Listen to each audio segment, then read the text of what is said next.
La décision de donner les Jeux à Moscou est prise un peu plus tôt, en 1974, en pleine guerre froide, et alors que les États-Unis sont dans une impasse au Vietnam. C'est donc une sorte de gifle pour Washington, car accueillir les Jeux pour Moscou est un acte politique majeur dans la course au rayonnement mondial.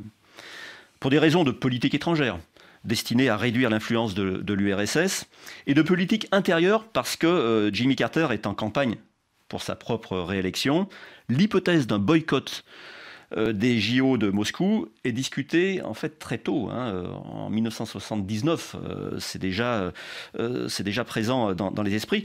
L'invasion de l'Afghanistan par l'URSS fin décembre 1979 procure donc une sorte de prétexte pour rendre publique la menace, et Jimmy Carter exige des soviétiques qu'ils quittent l'Afghanistan. C'est une demande qui est évidemment refusée. Il demande en parallèle au CIO de supprimer les Jeux Olympiques à Moscou ou de les déplacer dans un autre pays, ce que le CIO évidemment refuse. Dans ces conditions, Jimmy Carter met sa menace à exécution et demande, pour qu'elle pèse encore plus sur la scène internationale, à tous les alliés des États-Unis de l'accompagner dans ce choix qui est un choix politique et non un choix sportif.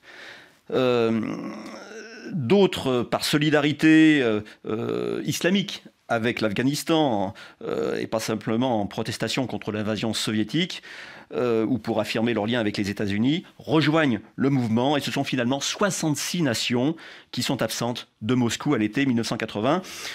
D'autres pays, notamment la France, prendront des positions un peu moins fortes, se contentant par exemple de ne pas participer à la cérémonie d'ouverture, ou à ne pas ou à faire concourir plutôt leurs athlètes sous le drapeau olympique comme les Australiens.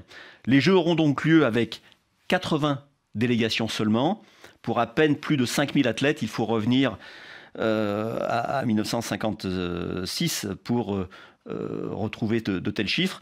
On note d'ailleurs 11 Afghans parmi les participants. Et dans ce contexte, l'URSS et la RDA remportent à elles seules 127 des 204 médailles remises aux vainqueurs.